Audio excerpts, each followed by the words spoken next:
Assalamualaikum warahmatullahi wabarakatuh, sahabat horor. Jumpa kembali dengan saya Ilyas.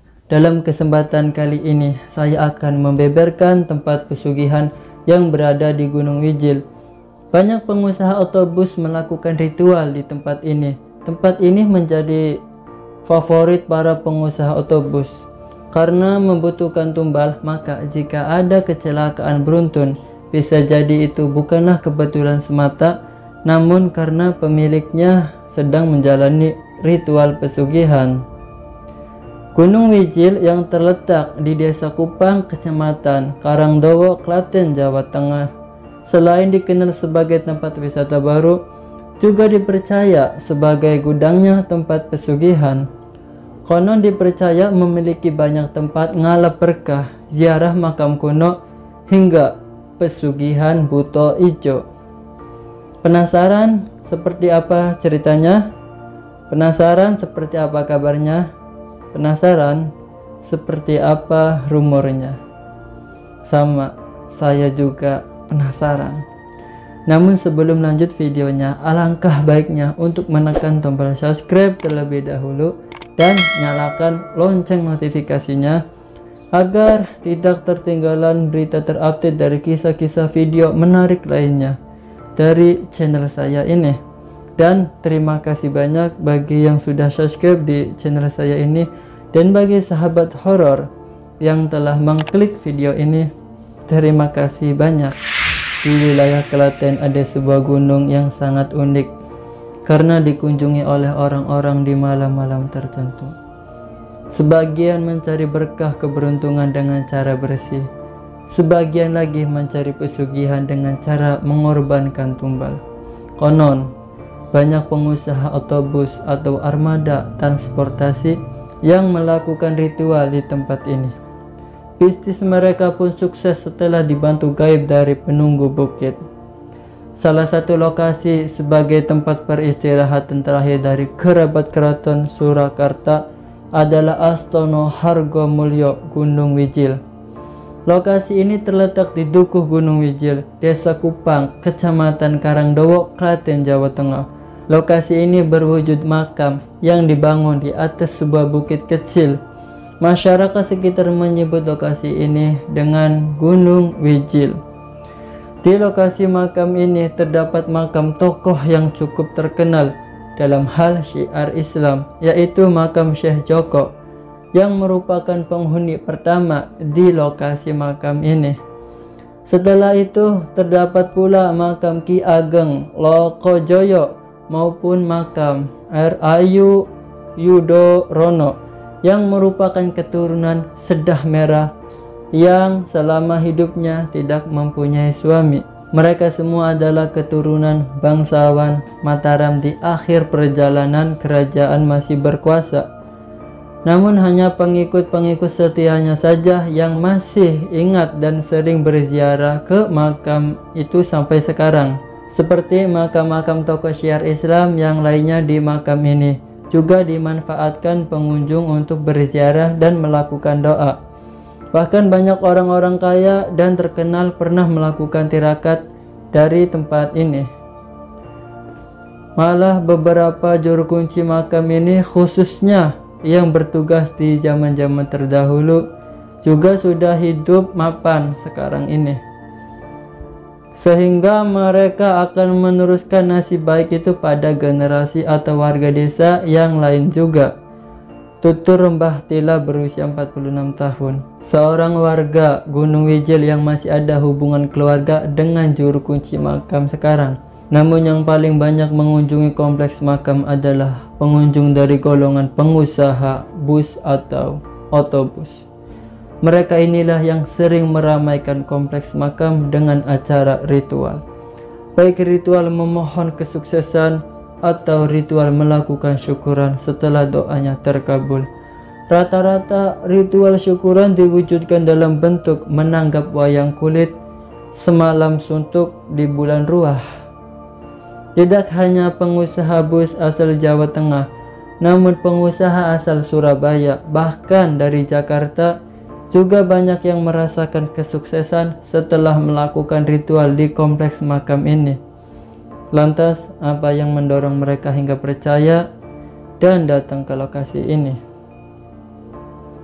Kata mereka, daripada mereka mencari tumbal nyawa untuk penglaris atau kemajuan usahanya, mendingan dengan melakukan doa, ritual, dan lelaku di kompleks makam ini. Di zaman dulu bahkan sampai sekarang sudah biasa terdengar rumor tentang pemakaian tumbal dalam perusahaan armada atau perusahaan trayek bus. Maka tak heran jika ada armada bus tertentu sering mengalami kecelakaan. Itu bukan kebetulan. Dengan kata lain, pesugihan yang dipakai oleh pemilik perusahaan sedang menagih janjinya. Nah, itulah sebabnya untuk menghindari tumbal yang memakan orang-orang yang tak berdosa, banyak pengusaha bus golongan putih lebih memilih untuk melakukan doa dan lelaku tirakat di kompleks makam. Hal itu dianggap lebih aman daripada mengadakan perjanjian dengan roh gaib dari pesugihan tertentu. Katanya, julukan golongan putih ini untuk membedakan antara pengusaha bus yang tidak tega mengadakan tumbal nyawa dengan golongan hitam yang justru senang dan tega dengan melakukan perjanjian tumbal nyawa. Kebetulan sekali, di luar kompleks makam terdapat gua pesugihan yang terkenal dengan tuyul-tuyulnya sebagai media pesugihannya. Gua itu masih satu bukit dengan kompleks makam. Di gua inilah kaum golongan hitam melakukan misi pesugihannya, dan tentu saja dengan tumbal. Jadi jika di kompleks makam tempat ritualnya pesugihan bus golongan putih, sedangkan di gua pesugihan di luar kompleks makam tempat ritualnya pengusaha golongan hitam. Kedua tempat itu sama-sama dipercaya bisa menjadikan usaha mereka maju dengan cepat. Dan semua pilihan itu tentu saja tergantung dari niat masing-masing pelaku ritual. Jika di kompleks makam asal Klaten bersih serta bersungguh-sungguh, tentu saja juga dikabulkan. Sedangkan jika di goa pesugihan, jika berani mengikat kontrak gaib dengan tumbal tertentu seperti nyawa atau hal penting lain, maka keinginan untuk cepat kaya juga cepat terwujud. Khusus ritual di kompleks makam biasanya dilaksanakan saat malam Jumat. Pasaran apapun, baik Jumat Legi, Kliwon, atau hari Jumat yang lain selalu ramai.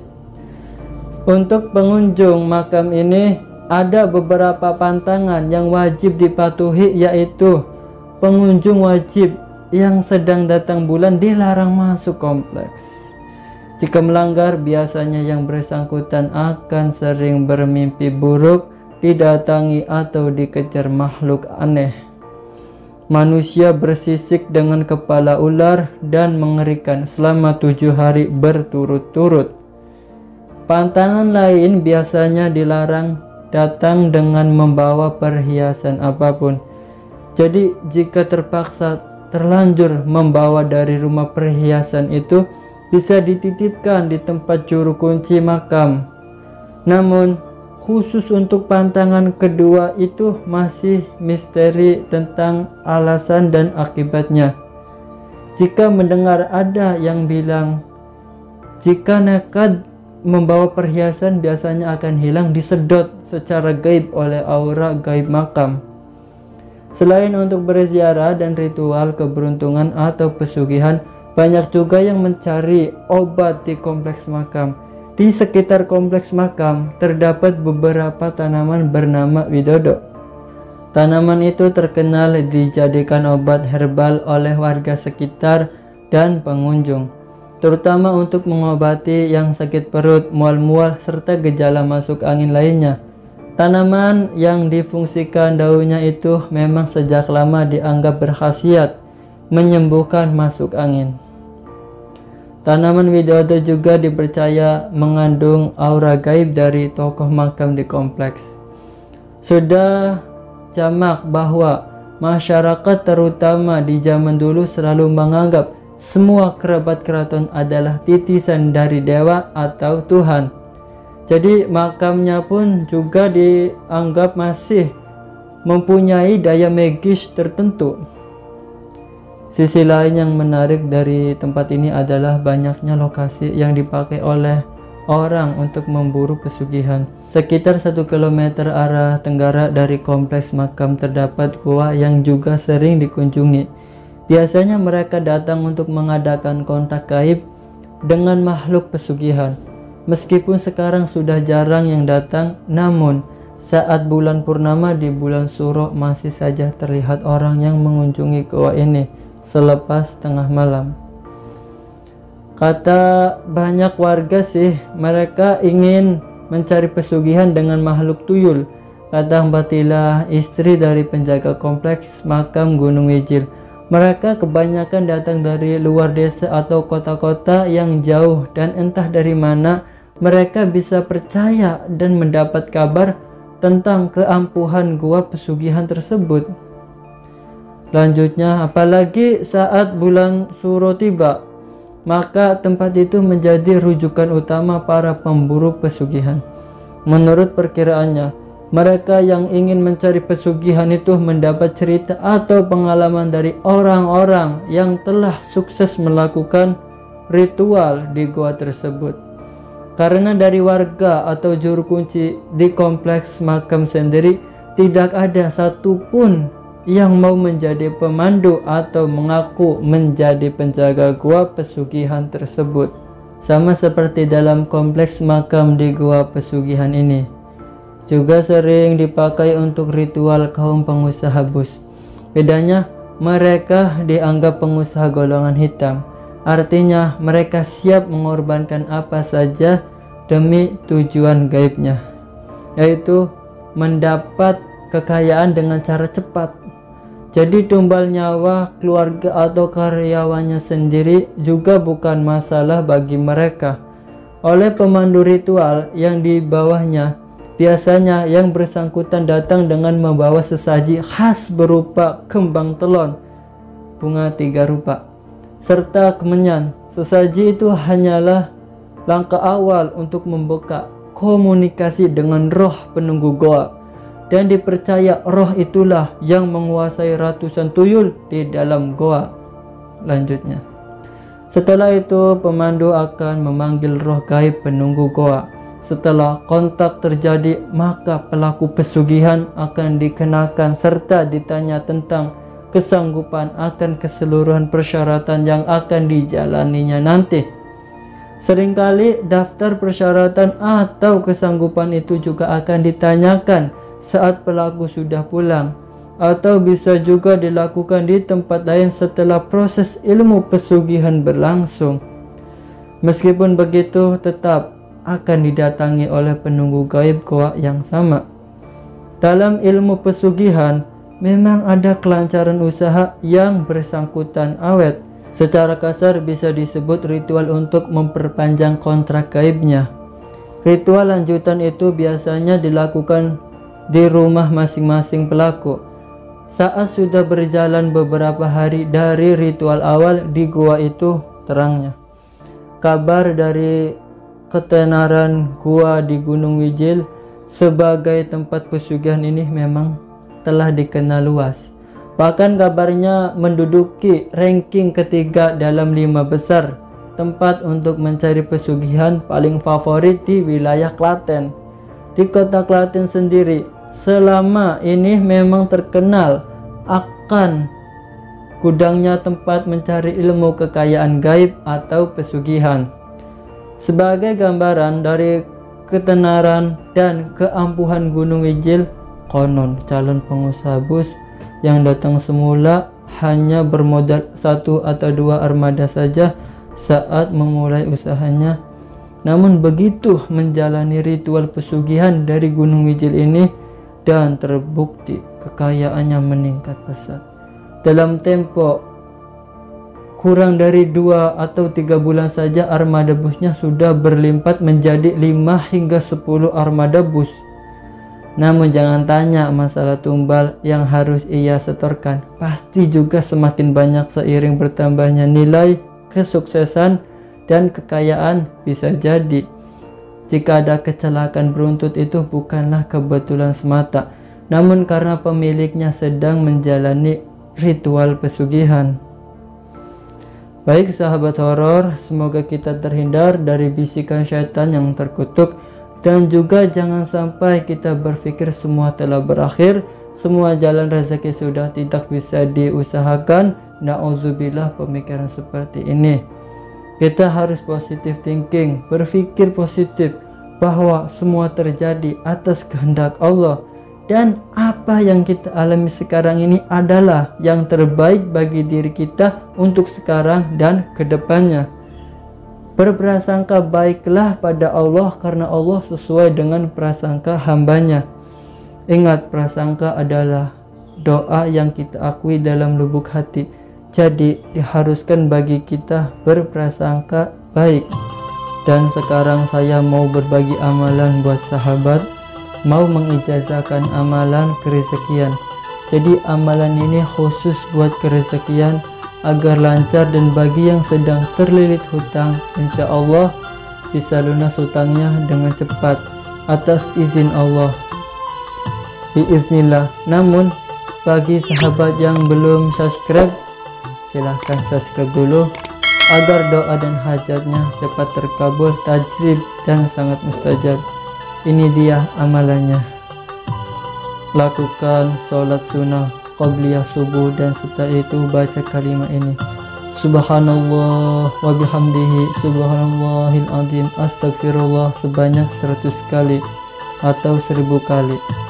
Dan setelah itu berdoa: Allahumma kfini bihalalika an haramik wa aghnini bifadlika amman siwak sebanyak 3 kali.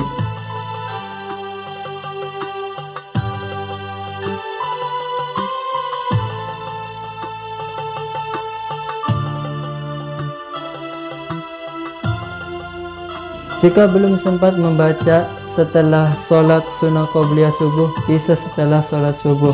Insya Allah, yakin pada Allah, pasti diijabah sama Allah. Bagi yang susah rezeki, rezekinya dipermudah. Bagi yang banyak hutang, hutangnya akan segera terlunasi. Dan bagi yang hidupnya mengalami kesusahan, maka hidupnya akan selalu diberi kemudahan oleh Allah. Amin. Alhamdulillah sahabat, semoga dari pengijazahan ini membawa berkah bagi hidup kita semua, khususnya bagi sahabat yang sedang membutuhkan. Oke sahabat horor, semoga dari cerita yang telah saya bagikan bisa diambil hikmahnya, buang buruknya, ambil baiknya. Sekian dan sampai jumpa kembali di video selanjutnya. Wassalamualaikum warahmatullahi wabarakatuh.